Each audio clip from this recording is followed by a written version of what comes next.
Hi, it's Dr. Julie Gilbert from Oregon Weight and Wellness, and I'm joined by Rachel Matthews. Hi, Rachel. Hi, everybody. Hi, Dr. Gilbert. Good to see you. Nice to see you. And what do you think? Are we going to have sunshine for Thanksgiving? Yes. Yeah. Now, the weather looks like rain tomorrow. This is weird, but it does look like partly cloudy, but I'm hoping for some sun on Thanksgiving. Yeah, I think we're going to have sun breaks. I think we are too. Yeah. We're going to have so we can all get out there and get our turkey trot, right? That's Whatever right. that means for you. That's right.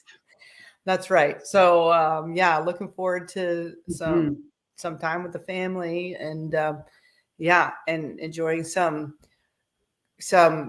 Thanksgiving traditions that don't revolve around food, but of course, enjoying the food too.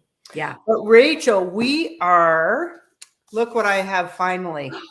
You got yourself I should write office copy. You should. So it doesn't walk away. Right.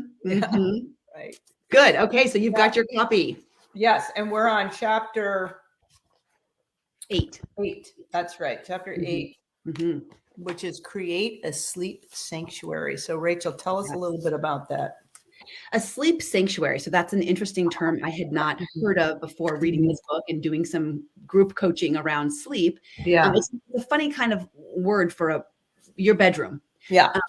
Or wherever you sleep, whatever room you're sleeping in, to create a space that feels sort of luxurious, that feels welcoming for the sleep time. And, it's funny, a lot of people sleep specialists and doctors and things will say, there's only 2 things you should be doing in your bedroom, right? Sleeping and snuggling with your spouse. But there's not, one of the main tips he talks about is you're not working in your bedroom or arguing in your bedroom or doing, lots of chores in your bedroom or, it's not your craft room. It's not your project room. It's like where you have your, unless it's like a different space that doesn't tempt you. I might have a transfer addiction then, Okay. What's going on? Well, I got rid of the computer. Okay. No work. No, the computer, right. No more computer, but I did transfer to crafting. Okay, now does this crafting keep you awake and keep you buzzed, or does it help you relax and go to sleep? Yeah. Different thing. Yeah. Okay, thank you. Different thing. So it's one thing if you walk into your room and you have a craft table and you're like, ooh, I'm going to sit down and work on my craft, and you're awake for 5 hours, right? Yeah. The wee hours of the morning. Right. It's another thing if your craft or your project is something that's calm, quieting, gets your mind settled down, and you can kind of fall into sleep. Yeah. Very good. Yeah. He wants you to create that safe place to have some healthy boundaries between, sleep and the rest of your world. Right.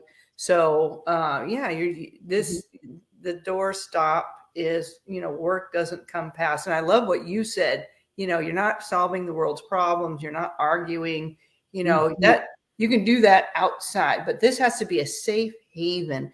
Actually, you mentioned that you hadn't heard it called the sanctuary. It's so funny because we always called our parents' room the sanctuary, because we were never allowed in their room. Right. Yeah. Yes. So what kind of things? So keeping work out, keeping difficult conversations out, keeping maybe even pets out. Yeah. That's a hard one for some people. It is hard. And, we used to let our little wiener dog sleep in our bed with us, and he was Mormon toasting. He's this tiny little, mini dachshund. But he started, as he got older, he rolls over a lot and he makes snorting sounds and he snores, and he'll be hot. So he'll come up to the top and then he'll climb back down to the bottom, and he was waking me up, and I had to boot him. Yeah. Sorry, Howard, the wiener dog, but he sleeps in his bed outside in the hallway, not in our bedroom. Yeah. But my sleep is more important, and I can't sacrifice it. And he's just as comfortable in a big plush bed with blankets, right? He has his own bed, his own sleep sanctuary. Before I forget, I wanted to recommend, there is a podcast, the author of this book, Sean Stevenson, He has a great podcast called The Model Health Show, and Oh. he goes over all sorts of topics. I think he has an Eat Smarter book now too. Oh, right. Mm-hmm. But he has a podcast episode on how to create a sleep sanctuary, and it's a really great, comprehensive overview, and it really gives you some ideas you may not have thought of. So some really, like one of them is those blackout curtains, you know, really darkening your room so that if you have a bright street light or you have other lights that are pouring in your room, you may not be able to really get into. Or if you have a husband that gets up at 3 o'clock and then he turns on the porch light that shines into your. That'll do it. Yes, that'll do it. Yeah. Those blackout curtains, work for a lot of reasons. They work great. So check out it's called The Model Health Show, and it's podcast episode number 86. You can look it up online. You can go to your Spotify or iTunes, and it's called How to Create a Sleep Sanctuary. Okay, so great. I want that for people. But let's dive into some of the tips he mentions. He talks about humidifiers and fresh air. What do you think about that? I think that's great. Yeah, fresh air, like keeping your window open just a little bit. Yeah. Yeah, and that can be so crisp and fun, especially this time of year, although I don't know what it does to the heat bill. So right. Well, if your bedroom door is closed, like for us, if our bedroom door is closed, it doesn't get all that cold air to the house, right? The house stays regular, but we keep our bedroom window open. Yeah. That's great. It's so crisp and fresh. And he even mentions like a humidifier. So specifically if you live in drier climates, but even now with all the heating and stuff in the house, or if you have a wood fire stove or a gas, it dries out the air, dries out the sinuses, and it can be hard to sleep. So having a humidifier for that moisture. Yeah, and if it dries out your sinuses and you might tend to open your mouth and breathe, and that's a different kind of sleep and breathing, and then you're getting than if you breathe through your nose. So I think for people, especially who have sinus problems, a humidifier can be a great thing. And then you just need to keep it clean, right? Right. Yeah. Right. Keeping it clean. And I know for some people they put natural aromatherapy in the humidifier. So you can have a nice scent, a calm scent, nothing too strong. And definitely you want to go with natural, no chemical. Right. But lavender or something like that. Yeah. Right. Something very calming. The other one that goes along with air and the quality of air we breathe is plants. He talks a lot about plants. Do you know some of the plants that you can put into your house? English ivy. Yeah. I don't even know what that is. It's this long thing that kind of keeps growing. Yeah. Okay. But some of them put off more oxygen, I guess, than others, and are more health giving. But I'm just getting in. I have a friend, Barbara. I was at her house the other day. I can't believe the number of houseplants she has, little baby ones. And I mean, she was telling me about each one, and and the different things that she's doing. Anyway, it was amazing about. So I was like, I started with plants in my office here. I don't know if you can. There we go. Yeah. But now I'm branching out to plants in my bedroom. So that's my next step. Yes, that's my next step as well. I have a big, beautiful spider plant. Is it called spider? No, snake plant here in my office. And I have some plants, behind me over here. I see them hanging. Anyway, they're not the ones that are great for the breathing. So I do want to get a snake plant though in my bedroom. But he mentions English ivy, snake plant, and jasmine specific. Those are the ones he mentions. Yeah. In particular, the thing about the snake plants, if you don't know what they are, let me show everybody, because you guys have seen these. You've seen them at Costco. You've seen them. Oh yeah. Right. Yeah. They're so easy to grow. They are minimal work. They don't need a lot of light. I water it every couple weeks, and they just are very robust. So you're not going to kill anything. All right. I'm heading to Home Depot, maybe Black Friday. Yeah. Get one of those. I know they had them in Costco over the summertime, but I think that they might be now doing all their poinsettias and things. But Sure. Okay. So these plants can what? What do they do for our air? Well, they oxygenate it. Yeah. Right. And they purify it. Right. Yeah. Some of them actually pull toxins out of the air.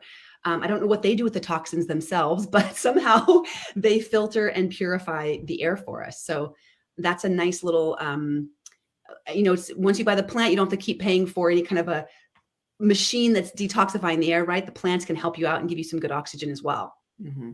Yeah. Definitely. The next one he talks about, which we already touched on, the next tip is no work in the bedroom. So we talked about that, but I know for me, if I bring my laptop up into my bedroom, I'm in bed, oh, I'll just get a little bit of work done. It's going to go much longer than I thought. Now my mind is stimulated, right? Now I'm also checking emails, and oh, by the way, I'm going to research this one thing, and the next thing I know, I'm down rabbit holes all over the place. So it is a slippery slope. Yeah. And then you're associating. So your brain is making a new connection of wakefulness instead of sleeping. So you're in a place where you're supposed to be sleeping, and you're telling your brain, no, you're supposed to be awake. So you're kind of giving your body mixed signals, and you're training your body to be awake in the place where you're supposed to sleep. And so that's why it's so important. And I'm, right now I'm listening to myself. Yeah. I'm talking in the mirror here. That's why it's so important to not bring work into the bedroom, because you want to train yourself to sleep in your bed. Right. What a great reminder that it's not just in the moment. Oh, I just tonight or just for this week, I've got a really big project. I'll just do it. It's more than just the lack of sleep or the disrupted sleep you're getting during those days. It's now what you've now started habitual in your brain, in a whole new pathway. And I hear a lot of patients talk about they can't stop their mind from thinking and all the to-dos and everything. And actually, that started when you've done work in bed or when you've been on your emails at night, and so the brain goes, oh, I think this is where I'm supposed to remind her of all the things to do tomorrow and get her right. Yeah. What are some other things you really like to do in your bedroom that make it a sanctuary for you guys? Well, I'll tell you one thing that we've committed to do even this weekend. So we never used to have a television in the bedroom, but I did a lot of studying in my bedroom on a DVD onto a monitor, and that kind of morphed into watching TV in our bedroom. So we're committed this weekend, while we have kids home who have brawn, to dismantling that and moving it to a different place in our house. Yeah. Great idea. So a real physical movement. And that even serves as a reminder. Every time your brain sees that it's not there anymore, your brain goes, oh, that's right. We don't do this in here anymore. Right. It's all of these subliminal messages that we're sending by what we're saying. Nice. Yes. How about you, Rachel? What do you like to do? A couple of the things. So we sleep with the bedroom window open. We have dimmable light in the bathroom. So if either one of us needs to get up, we're not like spotlight for either of us. I have a little red lamp next to my bed. So again, if I need to get up or find something in the middle of the night, it's a very dark red bulb. You mentioned keeping your room clean. Oh gosh, that's right. It's really important for me that my room is tidy, organized, and just not perfect, but not cluttered. It's my room is not my catch-all place, because then every time I see all of that, I'm thinking about what I have to do. And I should, fold that clothes and this and that. It's not a catch-all area. So everything. You don't dump your laundry on your bed. I do, but I do the laundry right away. I won't let it stay there. I have a kind of a routine, but I won't let it stay there. But it's not a catch-all and dump all place. So that when I walk into my room, it's like you said, like I close the door and I'm closing everything out. And you don't go in there for more work, like folding the laundry. You go in there to rest and relax and rejuvenate. Yeah. Good. And there's really there's a mindset I use as I walk through the door of my bedroom, that it's kind of like when you close down your office at night and you turn everything off and you tidy it up and you put your pen away, and it's kind of like done, And so when I walk through the bedroom door, it's kind of like I'm done. Yeah. It's like I tell myself, you're off duty from everything. Yeah. You're free, and now go brush your teeth and wash your face and enjoy that, kind of self-care time. And then everything else is just bliss. I really mindfully, so my brain knows when I walk in there, that's what we're doing. Cool. Yeah. Yeah. Very good. Very good. Yeah. Okay.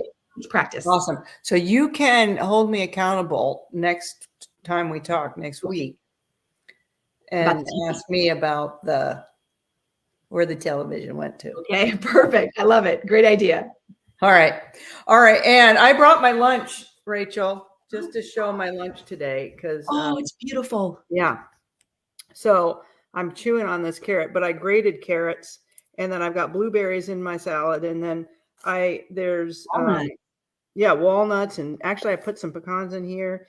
And then I just chopped up cabbage, and there's Brussels sprouts and a little bit of leaf lettuce here. So I've got all colors and a little bit of fruit in there. I mean, so I'm going to squeeze some lemon juice or lime juice on top of that.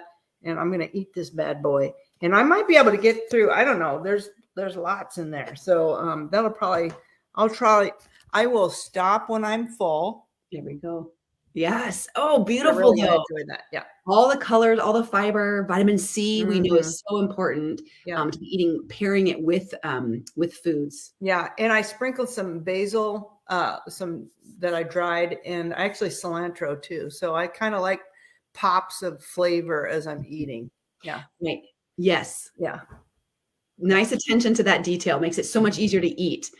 With flavor, we can add so much flavor to vegetables, and they're not boring at all. They're actually delicious. Right. So, and the color, I think, is very enticing for the eyes too. So it is. Yeah. Every bite's kind of like you can be proud of yourself, right? You know exactly what's going in there. Yeah. Yeah. So what's for dinner for you? For dinner for us, I actually took some, is